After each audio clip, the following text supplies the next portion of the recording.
മഹാകോടതിയുടെ മുന്നിലേക്ക് ഒരു മനുഷ്യനെ കൊണ്ടുവരുമ്പോൾ അയാളുടെ മുന്നിലും പിന്നിലുമായി മലക്കുകൾ ഉണ്ടാകും എന്ന് നബി മുഹമ്മദ് മുസ്തഫ അല്ലാഹുവിന്റെ ഖുർആൻ ഉണർത്തുന്നു. وجاءت كل نفس معها سائق وشهيد. അല്ലാഹുവിന്റെ ഖുർആൻ പറയുന്നു, പരലോകത്തേക്ക് ഒരു മനുഷ്യനെ മഹ്ശറിൽ കൊണ്ടുവരുന്ന സമയത്ത് അയാൾ നയിച്ചു കൊണ്ടുവരാൻ ഒരു മലക്കുണ്ടാവും. വശഹീദ്, അയാൾ ചെയ്തു കൂട്ടിയ കാര്യങ്ങളെക്കുറിച്ച് സാക്ഷി പറയാൻ ഒരു മലക്കുണ്ടാവും. പ്രിയപ്പെട്ട മുഅ്മിനീങ്ങളെ, യുദ്ധം അത് അടിയാണെങ്കിലും തിരിച്ചടിയാണെങ്കിലും അതുണ്ടാക്കുന്ന ആഘാതം അങ്ങേയറ്റം ദുഃഖകരമാണ്. ഒരിക്കലും വർഷങ്ങളോളം പതിറ്റാണ്ടുകളോളം കാത്തിരുന്നാൽ മാത്രമാണ് ഒരു പഴയ അവസ്ഥയിലേക്ക്, സമാധാന അന്തരീക്ഷത്തിലേക്ക് പിന്നീട് ആ നാടുകൾ, രാജ്യം കടന്നു വരിക. മാനവികതയ്ക്ക് ഏൽപ്പിക്കുന്ന ഏറ്റവും വലിയ മുറിവ്, തലമുറകളോളം ആ മുറിവ് നീണ്ടു നിൽക്കും. സൈനിക താവളങ്ങൾ തേടി അവരുടെ സൈന്യത്തെ തുരത്തൽ ഒരു യുദ്ധത്തിന്റെ ശൈലിയാണ്. പക്ഷേ പിഞ്ചു കുഞ്ഞുങ്ങളെ കൊന്നൊടുക്കുന്ന ഇന്നും ഇറാനിൽ കണ്ടു 160ഓളം വരുന്ന പൊന്ന് പിഞ്ച് പൈതലുകളെ, വിദ്യാർത്ഥികളെ അവർക്ക് വേണ്ടി ഖബർ ഒരുക്കിയിരിക്കുകയാണ്. പൊന്നു മക്കളെ കൊന്നൊടുക്കുന്ന, വൃദ്ധരെ കൊല്ലുന്ന, സ്ത്രീകളോട് കരുണ കാണിക്കാത്ത, കലാലയങ്ങൾ തകർത്ത് കളയുന്ന, ജനനിബിഡമായ മാർക്കറ്റുകളിലേക്ക്, കമ്പോളങ്ങളിലേക്ക് ബോംബ് വർഷിക്കുന്ന, അഭയമായി ഓടിയെത്തുന്ന ഹോസ്പിറ്റലുകൾ തകർത്ത് തരിപ്പണമാക്കുന്ന, വർഷങ്ങളോളം അഭയാർത്ഥി ജീവിതത്തിലേക്ക് അവരെ നയിക്കുന്ന, സാമ്പത്തിക തകർച്ച അത് നേരിടുന്ന രാജ്യത്ത് മാത്രമല്ല ആഗോളതലത്തിൽ സാമ്പത്തിക തകർച്ചയ്ക്ക് കാരണമാകുന്നതാണ് യുദ്ധം. അത് അടിയാണെങ്കിലും തിരിച്ചടിയാണെങ്കിലും അള്ളാഹു അതിവേഗം സലാമത്ത് നൽകുമാറാകട്ടെ. അടിസ്ഥാന സൗകര്യങ്ങളുടെ നാശം അതിലൂടെ വന്നു ചേരുകയാണ്. റോഡുകളും പാലങ്ങളും ഫാക്ടറികളും വൈദ്യുത നിലയങ്ങളും എല്ലാം തകർന്ന് തരിപ്പണമാകുമ്പോൾ ഉൽപാദന ശേഷി തകർന്നു പോവുകയാണ് ഒരു രാജ്യത്തിന്റെ. തൊഴിലില്ലായ്മയും ദാരിദ്ര്യവും ശക്തിപ്പെടുകയാണ്. തൊഴിൽ സ്ഥാപനങ്ങൾ നശിച്ചു പോകുന്നു, കൃഷിയിടങ്ങൾ നശിക്കുന്നു, ശക്തമായ ദാരിദ്ര്യമുണ്ടാകുന്നു, തൊട്ടതിനും പിടിച്ചതിനും ഒക്കെ വിലക്കയറ്റം, ജീവിക്കാൻ പറ്റാതെ മനുഷ്യൻ നെട്ടോട്ടമോടുന്നു. ഒരു യുദ്ധം വരുത്തിവെക്കുന്ന വിന അതിലേക്ക് ആരാണ് നയിച്ചത്? അതിലെ മുഴുവൻ ഘാതകരെയും, അതിന്റെ സയനിസ്റ്റ് നായ്ക്കളെ, പരിശുകളെ, ജൂതപരിശുകളെ അല്ലാഹു തുരത്തുമാറാകട്ടെ. ആ യുദ്ധത്തിന്റെ എന്ത് തന്ത്രമാണെങ്കിലും അത് വരുത്തുന്ന നാശം വളരെ വലുതാണ്. അല്ലാഹുവിന്റെ റസൂൽ സ്വല്ലല്ലാഹു അലൈഹി വസല്ലം മുസ്ലിം ഇസ്സത്തോടെ പറയുന്നു, എല്ലാ ക്രൂരന്മാരെയും വലിച്ചു കൊണ്ടുവരുന്ന ഹാമാനെയും ഫിർഔനെയും അവരുടെ കുഞ്ഞുങ്ങളായി ഇപ്പോൾ നിലകൊള്ളുന്ന മുഴുവൻ പൈശാചികതകളെയും വലിച്ചു കൊണ്ടുവരുന്ന ഒരു മഹാകോടതിയുണ്ട്. ഇതൊരു വിശ്വാസമാണ്. അള്ളാഹുവിന്റെ ഖുർആൻ പറയുന്നു, അവനെ തള്ളി തള്ളി കൊണ്ടുവരാൻ ഒരു മലക്കുണ്ടാകും. പരിശുദ്ധ ഖുർആൻ അവന്റെ ഓരോ ചെയ്തുകളെ കുറിച്ച് ചർച്ച ചെയ്യാൻ, സാക്ഷി നിന്ന് പറയാൻ ഒരു മലക്ക്, സായിഖുമുണ്ടാകും, ഷഹീദുമുണ്ടാകും. അള്ളാഹുവിന്റെ പരിശുദ്ധ ഖുർആൻ. അള്ളാഹുവിന്റെ ഖുർആൻ പറയുന്നു, മലക്കുകൾ സാക്ഷിയാണ്. ഇന്നത്തെ തറാവീഹ് ഒരു അനുഗ്രഹീത സാക്ഷിയാണ്. തിന്മകൾക്ക് സാക്ഷി പറയാൻ മലക്ക് വരും, നന്മകൾക്ക് സാക്ഷി പറയാനും നമ്മുടെ മലക്ക് വരും. ഇന്ന് തറാവീഹ് നിസ്കരിച്ചവർക്ക് തറാവീഹിന്റെ മുഴുവന്റെയും ഇബാദത്തിന് സാക്ഷി പറയാൻ റബ്ബിന്റെ മുന്നിൽ റഹ്മത്തിന്റെ മലക്കുകൾ വരും. നബി മുഹമ്മദ് മുസ്തഫ സ്വല്ലല്ലാഹു അലൈഹി വസല്ലം. ഇന്നത്തെ തറാവീഹിന്റെ ഒരു പ്രത്യേകതയാണ്. അല്ലാഹു ഖബൂലാക്കുമാറാകട്ടെ. ഇഖ്ലാസോടെ നിസ്കരിക്കാം, അല്ലാഹു സ്വീകരിക്കുമാറാകട്ടെ. മുഅ്മിനിന്റെ ഒരു ചെറിയ അമലിന്റെ പ്രാർത്ഥന പോലും, തേട്ടം പോലും നിസ്സാരമല്ല. അത് തീർച്ചയായും ഉടൻ തന്നെ അതിന്റെ ഫലം നമുക്ക് കാണാൻ പറ്റും. അല്ലാഹു ഖബൂലാക്കുമാറാകട്ടെ, അല്ലാഹു സ്വീകരിക്കുമാറാകട്ടെ. അല്ലാഹുവിന്റെ ഖുർആൻ പറയുന്നു, കിറാമൻ കാത്തിബീനെ കുറിച്ച് അല്ലാഹുവിന്റെ ഖുർആൻ പറയുന്നു, കിറാമൻ കാത്തിബീൻ യഅലമൂന മാ തഫ്അലൂൻ. മുഴുവൻ രേഖപ്പെടുത്തി വെക്കുന്ന മലക്കുകൾ അവർ ചെയ്ത മുഴുവൻ പ്രവർത്തനങ്ങളെയും ഗ്രന്ഥങ്ങളിൽ അവിടെ കാണിച്ചു കൊടുക്കും.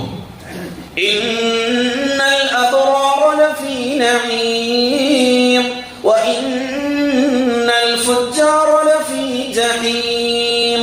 അല്ലാഹുവിന്റെ ഖുർആൻ പറയുന്നു, നിശ്ചയമായും സത്യസന്ധന്മാർ, നന്മ ചെയ്തവർ, ഭാഗ്യം കിട്ടിയവർ, ഇബാദത്തുകൾ പെരുപ്പിച്ചവർ, ഇഖ്ലാസുള്ളവർ, റമദാന്റെ ഏറ്റവും വലിയ സമ്മാനമായി തഖ്വ വാങ്ങിക്കൂട്ടിയവർ, അവർ വിജയിച്ചവരാണ്. സാക്ഷി പറയാൻ റഹ്മത്തിന്റെ മലക്കുകൾ ഉണ്ടാകുമത്രേ. നിശ്ചയമായും മോശ പ്രവർത്തനം ചെയ്തവർ അവർ ജഹീമിൽ, നരകത്തിന്റെ കുണ്ടിലേക്ക് തള്ളിയിടപ്പെടും. അള്ളാഹുവിന്റെ പരിശുദ്ധ ഖുർആൻ. ധാരാളം സാക്ഷികൾ വരുന്ന ഒരു വലിയ കോടതിയാണ് പരലോകത്തിന്റെ വേൾഡ് കോർട്ട് മഹ്ശർ. അള്ളാഹു അവിടെ നമുക്കെല്ലാം സലാമത്ത് നൽകുമാറാകട്ടെ. സ്വന്തം ചിന്ത തന്നെ അധികം, അതിനപ്പുറമേ ഒരൽപ്പം പോലും കടന്നു വരുന്നില്ല. സ്വന്തത്തിന്റെ കാര്യം മാത്രം ഓടി നഫ്സി നഫ്സി ചിന്തിച്ച് ഭയപ്പെട്ട് ഓടി നടക്കുമ്പോൾ അള്ളാഹുവിന്റെ ഖുർആൻ പറയുന്നു, നിന്റെ ഈ വാക്ക് അള്ളാഹു സ്വീകരിക്കട്ടെ, നമ്മുടെ ഇരുത്തം റബ്ബ് സ്വീകരിക്കുമാറാകട്ടെ. മുഴുവൻ അമലും രേഖപ്പെടുത്തിക്കൊണ്ടിരിക്കുകയാണ്. നന്മകൾ കുറവായി പോയി റബ്ബേ, റമദാൻ ഞങ്ങൾക്ക് അനുകൂല സാക്ഷിയാക്കി തരണേ അല്ലാഹ്. لا يلفظ من قول إلا لديه رقيب عتيد. അള്ളാഹുവിന്റെ പരിശുദ്ധ ഖുർആൻ പറയുന്നു, നീ ഒരു വാക്ക് പോലും പറയൂല, മൊഴിയൂല, നീ ഒന്നുകൂടി ചിന്തിക്കൂല, നീ ഒന്നും പ്ലാൻ ചെയ്യില്ല, നീ ഒരു കാര്യത്തെക്കുറിച്ചും ചിന്ത നിനക്കില്ല. എല്ലാ ചിന്തകളും, നിന്റെ ചലനവും നിന്റെ നിശ്ചലനവും രേഖപ്പെടുത്താൻ റഖീബും അതീദുമുണ്ട് പരിശുദ്ധ ഖുർആൻ. ലാ യൽഫിദു മിൻ ഖൗലിൻ ഇല്ലാ ലദൈഹി റഖീബുൻ അതീദ്. അവരറിയാത്ത ഒരു പ്രവർത്തനവും നിന്നിൽ ഉണ്ടാകുന്നില്ല, മുഴുവൻ അവർ അറിയുന്നു, അവർ രേഖപ്പെടുത്തുന്നു. ഖുർആൻ പറയുന്നു, മനുഷ്യരിലും സാക്ഷിയുണ്ട്. അള്ളാഹു നല്ല സാക്ഷിയെ പരലോകത്ത് നമുക്ക് നൽകുമാറാകട്ടെ. മനുഷ്യരിലെ സാക്ഷിയാണ് പ്രവാചകന്മാർ. ഒരു ദിവസം പ്രവാചകനെ ഓർക്കാത്ത ഒരു ദിവസമുണ്ടോ? പ്രവാചകന്മാരെ ഒരു ഫാത്തിഹ അള്ളാന്റെ ഖുർആനിൽ നിന്ന്, പരിശുദ്ധ ഖുർആന്റെ സൂറത്തുൽ ഫാത്തിഹ ആവർത്തിച്ച് പാരായണം ചെയ്യുന്ന ഒരു ഫാത്തിഹ. മുഅ്മിനെ, നീ അത് ഓതിയിട്ട് നിന്റെ പൂർവികരായ മുഴുവൻ മഹത്തുക്കളിലേക്ക്, നിന്റെ പ്രിയപ്പെട്ട മുന്നോറുകളിലേക്ക് സ്നേഹം തുളുമ്പുന്ന വാക്ക് പറയാൻ ലജ്ജയില്ലേ? ഹയാത്ത് കാലത്ത് എത്രയോ ചേർത്ത് സ്നേഹിച്ച് അവരെയൊക്കെ സഹായിച്ച് മരണപ്പെട്ടതിന് ശേഷം ഒരു വാക്ക് പോലും അവരെ കുറിച്ച് പറയാതെ, അവരുടെ നന്മ പോലും പറയാതെ, ആ വാപ്പച്ചിയുടെ ഉമ്മച്ചിയുടെ ഖബറിന്റെ അടുത്തുകൂടെ പോകാത്ത എത്രയോ മനുഷ്യർ നമ്മുടെ കൂട്ടത്തിലുണ്ട്, നമ്മുടെ ബന്ധങ്ങളിലുണ്ട്, നമ്മളിലുണ്ട്, നമ്മൾ തന്നെയുണ്ട്. അള്ളാഹു സലാമത്താക്കി തരട്ടെ. ആ പൂർവികരെ ഓർത്തിട്ട് ഒരു ഖുർആൻ ശരീഫ് നിനക്ക് പറയാൻ പറ്റിയ ഏറ്റവും ഉദാത്തമായ അനുഗ്രഹീത വാക്ക് ഖുർആൻ. നീ മൊഴിഞ്ഞുവോ? നീ ഓതിയോ? ഓതണം. ആ പ്രവാചകന്മാർ നാളെ നിന്റെ പരലോകത്ത് സാക്ഷിയാണ്. അവരുടെ ഉമ്മത്തിന് സാക്ഷി പറയാൻ ഈ പ്രവാചകന്മാർ വരും. അള്ളാഹുവിന്റെ ഖുർആൻ പറയുന്നു, മുത്ത് പൊന്ന് തങ്ങൾ മുഹമ്മദ് മുസ്തഫ സ്വല്ലല്ലാഹു അലൈഹി വസല്ലം തങ്ങൾ വരും. അത് മുൻകഴിഞ്ഞ പ്രവാചകന്മാർക്കും അവരുടെ അനുയായികൾക്കും നമ്മളുടെ അനുയായികൾക്കും സാക്ഷി പറയാൻ, നമ്മുടെ ഉമ്മത്തിനും സാക്ഷി പറയാൻ അള്ളാഹുവിന്റെ റസൂൽ വരും.